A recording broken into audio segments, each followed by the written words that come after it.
चला तर मग आज तुम्हाला मी माझ्या मम्मीचं छोटंसं गार्डन दाखवते, जिथे आळूची झाडं, पुदिना आणि केळीचं झाड लावलं आहे आणि बाकीचं सगळं शेत आहे.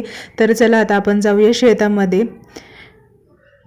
मम्मीने लावलेले हे झाडं आहेत. शेजारीचं घास आणि वैरण लावली आहे. वैरण म्हणजे ज्वारी आहे. तर आम्ही तिथे गेलो होतो आळूची पानं आणण्यासाठी. तिथे केळीचं झाड आणि पुदिना आणि आळूची पानं इतकी छान आलेत ना, आणि ते काही खास वेळ काढून किंवा नियोजन करून लावलेले नाही, असंच सहज लावलेले आहेत. तर खूप सुंदर आलेली आहे ती. तर बघा व्हिडिओमध्ये दिसतात असे.